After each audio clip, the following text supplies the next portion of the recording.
여러분, 이 땅의 모든 사람들은 누구나 빠짐없이 다 위대한 반전을 꿈꿉니다. 요즘같이 이 경제가 어려울 때 보면 이 실직당하신 분들 계시잖아요. 이 실직당하신 분은 다시금 재취업의 꿈을 꾸기도 하시고, 또한 시험에서 한번 미끄러지신 사람은 또한 이번엔 당당히 합격해서 주위 사람들로부터 인정받기를 꿈꾸기도 하고요. 또한 이 땅에 우리 청년들 있잖아요. 솔로들은 또 결혼생활 꿈꾸지 않습니까? 차은우 같은, 맞지만 그렇죠?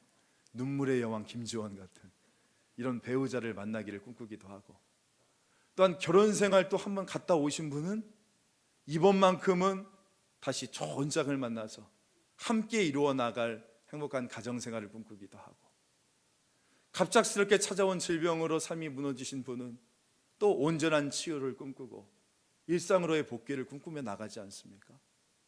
또한 사업이 굉장히 어려우신 분은 또 한번 새로운 활로가 열려서 화려한 재기가 임하게 되어지기를 꿈꾸며 나아가잖아요. 이처럼 모든 사람들은 꿈을 꿔요. 지금 나의 상황보다 더 나은 상황을, 그리고 최상의 상황을 우리의 마음속에 꿈꾸며 나아가기도 합니다. 근데 여러분, 제가 한번 질문 한번 드려볼게요. 우리 인생에 가장 놀라운 반전의 이야기가 뭔지 아세요? 아니, 인류 역사상 가장 위대한 역전의 스토리가 뭔지 아십니까? 그것은 바로 부활의 이야기입니다. 그러니까 우리 주님의 십자가의 죽음과 이 3일 만의 부활, 한마디로 죽음에서 부활로, 생명으로. 저는 이것이야말로 인류 역사상 가장 위대한 대반전의 드라마라고 생각을 합니다. 사람들은 주님을 죽였어요, 그죠? 십자가에 달려 못 박았습니다. 하지만 주님께서는 그 죽음을 이기시고 부활하셔서 저 하늘 보좌 위에 올라가셨지 않습니까? 우리 빌립보서 2장 10절과 11절 말씀을 저와 같이 한번 읽어보겠습니다. 시작. 하늘에 있는 자들과 땅에 있는 자들과 땅 아래에 있는 자들로 모든 무릎을 예수 이름에 꿇게 하시고 모든 입으로 예수 그리스도를 주라 시인하여 하나님 아버지께 영광을 돌리게 하셨느니라. 아멘. 할렐루야. 그러고 보니까 이것이 이 성경 전체, 그러니까 창세기부터 요한계시록을 흐르고 있는 성경 전체의 주제이기도 합니다. 뭐가요? 역전의 이야기가요. 그렇잖아요. 나이 100살이 되도록 자식이 없었던 아브라함에게 이삭이라는 아들이 생겨나고, 또한 노예로 팔려갔던 요셉이 애굽의 총리 대신이 되어주고, 애굽의 기마대에 쫓겼던 이스라엘 백성들 앞에 홍해가 갈라지는 대반전의 드라마가 펼쳐지지 않습니까? 또한 예수님께서 이 땅에 오셔서 행했던 것이 무엇이었습니까? 최악의 것을 최상의 것으로 바꾸셨던 대반전의 드라마의 연속이었지 않습니까? 눈을 보지 못했던 자가 눈을 뜨게 되어주고, 안진뱅이가 일어서고 죽은 나사로가 일어서게 되어지는 놀라운 역사의 스토리들. 근데 다른 무엇보다도 가장 놀라운 사실은 무엇이에요? 예수 그리스도의 십자가의 죽음과 그분의 부활하심이 그 어떤 모든 사건보다 가장 위대한 반전의 드라마의 활용 점정을 찍는 그런 놀라운 사건이지 않습니까? 그러므로 사랑하는 성도 여러분, 오늘 우리 인생도 마찬가지입니다. 오늘 저와 여러분이 부활하신 예수님을 만나는 그 순간부터 놀라운 인생의 역전의 드라마가 펼쳐질 수 있음을 믿으실 수 있는 저와 여러분 되어주기 원합니다. 절망에서 소망으로, 패배에서 승리로 오늘 우리에게 생명의 역사를 주시는 그 하나님의 부활의 놀라운 능력과 역전의 이야기가 오늘 저와 여러분의 인생 가운데 아름답게 쓰여질 수 있기를 간절히 소망합니다. 그렇다면 오늘 우리의 질문이에요. 도대체 부활이 무엇이길래? 여러분, 부활이 무엇입니까? 도대체 부활이 무엇이길래 이 부활을 믿는 자에게 이런 위대한 반전의 은혜가 임한단 말인가? 우리 같이 본문 55절부터 57절을 다시 한번 읽어보겠습니다. 자, 시작. 사망아 너의 승리가 어디 있느냐? 사망아 내가 쏘는 것이 어디 있느냐? 사망이 쏘는 것은 죄요 죄의 권능은 율법이라. 우리 주 예수 그리스도로 말미암아 우리에게 승리를 주시는 하나님께 감사하노니. 자, 우리에게 무엇을 주시는 하나님이요? 승리를 주시는 하나님께 감사한다. 승리의 하나님이라는 것입니다. 여러분, 승리의 하나님을 믿으십니까? 자, 그러므로 부활이란 무엇인가? 여러분, 부활이라는 것은요, 죽음을 이기는 승리를 의미합니다. 한번 따라해 볼까요? 부활은 죽음을 이기는 승리를 의미합니다. 오늘 참 이 배경을 잘 해주셨는데, 이 빈 무덤 있잖아요. 여러분, 이 빈 무덤 바로 밑에 보시면서 뭘 보세요? 빈 무덤은 우리 주님께서 죽음과 사망의 권세를 이기셨다라는 보여지는 증거이지 않습니까? 여러분, 사실 죽음이라는 것은 우리 인간에게 올 수 있는 가장 최악의 사건이에요. 그죠? 그 누구도, 뭐 재벌도, 제왕도, 슈퍼스타도 이 죽음을 피해 갈 수가 있습니까? 없습니까? 없습니다. 아무도, 아무리 대단한 사람이라 할지라도 일단 죽으면 한 평도 채 되지 않는 그곳에, 그렇잖아요. 요즘은 이제 화장을 주로 많이 하니까 이제 한 병도 채워지지 않는 한 줌의 죄밖에 되지 않아요. 여러분, 이렇듯 인간은요, 이 죽음의 문제 앞에서 철저하게 무기력한 존재인 것입니다. 시험에 떨어지면 다음 기회에 도전하면 되고, 사업이 망하면 다시 시도하면 되지만, 여러분, 이 죽음이라는 것은 우리가 결코 돌이킬 수가 없는 거 아닙니까? 세상에서 일어나는 수많은 일들은 수습할 수 있지만 이 사망의 힘 앞에서 우리는 어떠한 힘도 발휘하지 못하는 것입니다. 이처럼 인간은 내 자신 스스로의 힘으로는 사망을 이길 수 없는 존재라는 거예요. 이게 우리 인간의 무기력한 모습인 겁니다. 하지만 여러분, 하지만 예수님께서는 이 죽음을 이기셨다는 거 아니겠습니까? 그것을 우리에게 보여주는 가장 대표적인 장면이 무엇입니까? 우리 마태복음 28장 1절부터 2절 제가 한번 읽어드릴게요. 안식일이 다 지나고 안식 후 첫날이 되려는 새벽에 막달라 마리아와 다른 마리아가 무덤을 보려고 갔더니 큰 지진이 나며 주의 천사가 하늘로부터 내려와 돌을 굴러내고 그 위에 앉았는데, 천사가 어떻게 했다고요? 무덤을 막고 있는 이 돌을 굴러냅니다. 그리고 그 위에 앉았다라고 말하고 있어요. 여러분, 이것은 굉장히 중요한 의미를 갖고 있거든요. 여러분, 여기서 이 돌은 죽음을 의미합니다. 이 돌은 절망을 의미합니다. 이 돌은 어둠의 권세를 의미해요. 그런데 천사가 그 위에 앉았다는 거예요. 이것이 무엇을 의미할까요? 하나님께서 이 죽음 위에 계시다는 거예요. 하나님께서 우리의 절망 위에 계시다. 하나님께서 우리를 위협하는 어둠의 권세 위에 계시다는 겁니다. 여러분, 한번 생각해 봅시다. 우리가 이 땅을 살아가면서 우리가 맞이하는 가장 큰 권세가 무슨 권세입니까? 사망의 권세 아닙니까? 우리가 어찌해 볼 수 없는, 이 세상을 살아갈 때 이 세상 가운데 있는 가장 강력한 권세가 사망의 권세 아닙니까? 근데 부활이 우리에게 들려주는 소식이 무엇입니까?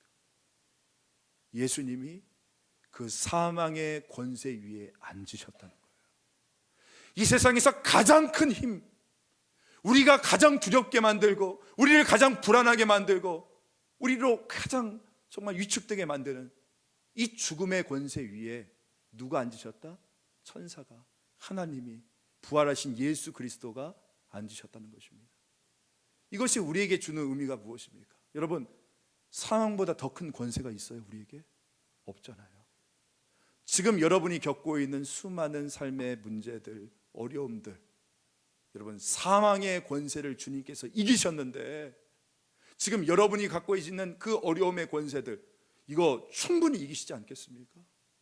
죽음의 이 권세를 이기신 예수님께서 이기지 못할 권세가 어디 있겠습니까? 이것을 반드시 붙잡고 나아갈 수 있는 저와 여러분 되었으면 좋겠습니다. 이것을 믿어야만이 오늘 우리가 부활의 참 의미가 무엇이고 부활의 참 능력이 무엇을 이루어 가는지를 우리가 깨닫게 되어지는 것이에요. 여러분, 이처럼 인간을 가장 두렵게 하는 이 죽음은 이 예수 그리스도, 부활하신 예수님 앞에서 완전히 힘을 잃습니다.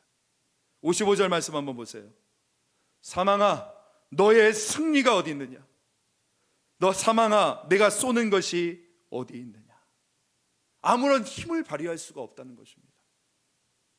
그렇게 우리 주님께서 이 죽음을 이기시고 부활하셨다는 것은 세 가지의 의미를 우리에게 가져다 줍니다. 첫 번째, 저와 여러분의 부활의 첫 열매가 되셨다는 것이고, 둘째, 이것은 이제 두 번째, 세 번째, 네 번째 따라오는 부활의 열매가 있을 것이다라는 것이고, 마지막 셋째, 이것은 주님께서 궁극적인 승리와 회복을 저와 여러분을 위하여 이미 이루어 놓으셨다. 믿으십니까? 아멘. 이 사실을 우리 가운데 말씀해 주고 있는 거예요. 따라서 여러분, 우리는 이 세상 사람들처럼 죽음을 더 이상 두려워할 필요가 없어요. 전전긍긍할 필요가 없는 것입니다. 왜냐하면 누구든지 이 십자가의 부활과 이 십자가의 죽음과 부활을 믿는 모든 자들에게는 우리의 마지막 때에 이 회복과 승리가 오늘 우리를 기다리고 있다는 거예요. 아까 2부 예배 후에 한 성도를 만났어요.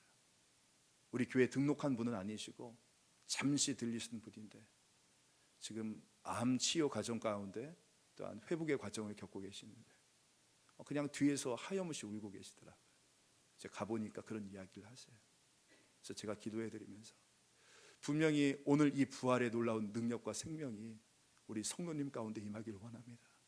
부활의 생명은 죽음을 이기는 권세입니다. 그 어떤 죽음의 권세도 성도님의 마음을 이기지 붙잡지 못할 것을 믿음으로 선포하며 나가십시오. 같이 기도하고 마쳤어요. 저는 개인적으로 이 부활이 확실하게 믿어졌던 한 개인적인 사건이 있습니다. 그것은 무엇이냐면 제가 예전에 이제 목회 초년생 때였는데 제가 사역했던 교회에서 이제 함께 같이 사역을 했던 집사님의 어머님이 계신데 이분이 암으로 돌아가셨어요. 근데 항상 교회 생활도 매우 열심히 하셨고 이 권사님이 정말 밝으신 분이셨거든요. 근데 어느 날 이 권사님에게 암이 찾아온 겁니다. 이제 암 치유 받고 막 투병 생활 하시는데 병원에 계셨을 때예요. 이제 신방을 갔는데 제가 이 권사님을 보고 너무나 마음이 아픈 거예요. 이전과는 전혀 다른 너무나 초췌한 모습을 보는데 제가 말씀을 전하고 기도를 하는데 막 제 안에서 막 눈물이 터져 나오더라고요. 그래서 기도를 마치고 이 눈물을 훔치는데 갑자기 이 권사님이 제 손을 꽉 붙잡으면서 저에게 했던 말씀이 아직도 저의 뇌리 속에서 지워지지가 않아요. 목사님, 너무 슬퍼하지 마세요. 지금 거의 정상에 와 있어요. 이제 이것만 넘어가면 저 너머에 영원한 생명이 시작되어진다는 것을 이제야 확실히 알겠어요 하면서 오히려 저를 이 손을 붙잡고 위로해 주시는 겁니다. 저는 그때 그분의 그 고백이 이제는 저의 고백이 되었음을 고백하게 되어져요. 여러분, 부활이라는 것은요, 우리가 다 인생 끝나고 마지막 때만 만나는 게 아니에요. 부활 신앙이라는 것은요, 오늘 우리가 나중에 그 마지막 날에 부활의 생명을 누리지만 오늘 현재 그 부활의 그 놀라운 역사를 바라보고 이 현실 가운데 누릴 수 있는 것이 바로 부활의 신앙인 줄 믿으시기 원합니다. 그래서 신학자 칼바르트는 이런 이야기를 했어요. 바로 뭐냐면 부활은 제3의 시간에 속한다라고 얘기를 했습니다. 부활이라는 것은 역사를 초월하는 하나님의 사건이기 때문에 우리의 시간에 제약을 받지 않는다는 거예요. 이 부활을 그래서 우리는 언제나 현재로 날마다 경험할 수 있다라고 이야기를 합니다. 무슨 말이에요? 부활은 죽어서만 누릴 수 있는 능력이 아니라 오늘 이 현재로 날마다 경험할 수 있는 것이 부활이라는 것입니다. 여러분, 어떤 사망의 권세가 여러분을 얽매고 있습니까? 지금 여러분 어떤 처지 가운데 계십니까? 예수 그리스도의 부활의 능력을 선포하십시오. 그러면 반드시 주님께서 그 가운데 그 부활의 생명의 능력과 소망으로 여러분들을 붙잡아 주실 줄 믿습니다. 사망아 너의 승리가 어디 있느냐? 사망아 너의 쏘는 것이 어디 있느냐? 이 예수 부활의 승리와 생명을 오늘 여러분의 삶의 구석구석마다 선포할 때 반드시 그 생명과 능력이 여러분의 인생을 살리고 여러분의 영혼을 붙잡고 어둠의 권세가 우리를 이기지 못하도록 주님께서 역사하여 주실 줄 믿습니다. 여러분, 시험이 두려우면 공부하면 되잖아요. 어둠이 두려우면 불 켜면 됩니다. 마찬가지예요. 여러분, 죽음이 두려우시면 부활하신 예수님을 믿으십시오. 왜 그래요? 그리스도의 십자가가 우리의 죄를 다루는 문제라면 오늘 이 부활하신 주님의 이 부활의 사건은 우리의 생명을 다루는 문제이기 때문인 겁니다. 우리 요한일서 5장 11절 12절 말씀 같이 한번 볼까요? 시작. 또 증거는 이것이니 하나님이 우리에게 영생을 주신 것과 이 생명이 그의 아들 안에 있는 그것이니라. 아들이 있는 자에게는 생명이 있고 하나님의 아들이 없는 자에게는 생명이 없느니라. 여러분, 그래요. 예수 부활 생명이 내 안에 들어오게 되면요, 우리는 하나님의 자녀가 되어준대요. 그래서 하나님의 자녀가 되면 아버지의 영생, 영원한 생명의 복이 내 안에 임하게 되어집니다. 그래서 그 생명으로 이 죽음과 사망의 권세를 깨어 부술 수 있다는 거예요. 예수님을 믿으면 우리가 하나님의 자녀가 되어지고, 하나님의 자녀가 되어지면 하나님의 영생이 오늘 저와 여러분 가운데 임해서 오늘 내 주위에 있는 모든 사망의 권세들을 깨어 부순다는 이 놀라운 사실, 여러분 이것을 믿으며 나아가셔야 돼요. 여러분, 더 이상 죽음이 저와 여러분을 지배하지 못합니다. 더 이상 죽음의 두려움이 우리를 압도하지 못해요. 왜냐하면 저와 여러분은 이 부활하신 예수님을 통해 하나님 아버지로부터 생명을 받았기 때문에. 할렐루야. 놀라운 역사입니다. 따라서 여러분, 지금 여러분을 위협하고 있는 그 사망의 권세에게, 또한 나의 마음을 너무나 어렵게 만드는 그 절망이라는 그림자에게, 여러분을 죽음의 공포를 몰고 있는 그 두려움에게 여러분 부활의 예수님을 선포하며 나갈 수 있는 놀라운 역사가 있기를 간절히 소망합니다. 그럴 때 주님께서 우리 가운데 말씀하는 거예요. 부활하신 주님께서 반드시 우리 가운데 이렇게 말씀하실 겁니다. 이제부터 내가 놀라운 하나님의 반전의 역사를 시작할 것이다. 더 이상 십자가의 눈물을 흘리지 마라. 그 눈물을 닦아라. 이제부터 거룩한 천국의 대반전이 일어날 것이다. 내가 죽음을 이기고 부활했듯이 너를 올가매고 있는 모든 절망의 죽음들은 다 떠나가게 될 것이다. 내가 너에게 제대 대신 화관을, 슬픔 대신에 희락을, 근심 대신에 찬송의 옷을 입혀줄 것이다. 이제부터 성령이 너희 가운데 임하게 되어질 것이고, 너희는 능력의 삶을 살게 될 것이고 생명과 소망의 삶을 살게 되어질 것이다. 반드시 부활의 주님을 바라보며 나가는 저와 여러분에게 우리 주님 이렇게 선포해 주실 줄 믿습니다. 정말 바라기는, 저는 우리 염창중앙교회가 이 어려운 시대 가운데 정말 이 부활의 메시지를 선포하는 그런 교회가 되었으면 좋겠어요. 이 어두운 시대 가운데 예수 생명의 부활의 능력을 먼저 우리의 인생에, 그리고 우리의 가정에, 이 사회와 나라 가운데 선포하며 나갈 수 있는 믿음의 공동체가 되어지길 원합니다. 여러분, 내가 강할 때는요, 부활의 이 메시지가 나에게 피부로 와닿지 않아요. 근데 내가 약할 때, 위기에 처할 때, 내가 낙심할 때, 오늘 이 부활의 생명의 언어는 오늘 나를 살리는 언어가 되어지는 것입니다. 그 부활의 주님을 만나십시오. 부활의 생명의 능력으로 여러분을 얼굴매고 있는 모든 죽음의 권세에게 선포하세요. 사망아 너의 승리는 어디 있느냐? 사망아 너의 쏘는 것은 어디 있느냐? 오늘 나에게는 예수 부활의 생명이 있다. 선포하십시오. 그리고 또 이 땅 가운데서 우리 주위에 보면 고난 가운데 계시는 분이 계세요. 제가 아까 2부 예배 마치고 그냥 스치고 지나갈 수도 있었을 것 같아요. 근데 제가 그분을 만나게 한 것도 하나님의 은혜인 것 같아요. 그분을 향해서 예수 생명의 부활의 그 기도를 선포하며 나갈 때 같이 울고 기도하며 주님께 나아갔던 것처럼 오늘 여러분들 역시도 내 안에 있는 예수 부활의 생명 여러분 안에만 가두시지 마시고 내 주위에서 그 생명의 역사가 필요한 많은 분들에게 예수 부활의 생명을 선포하고 전할 수 있는 주님의 증인들 될 수 있기를 주 예수의 이름으로 간절히 소망합니다.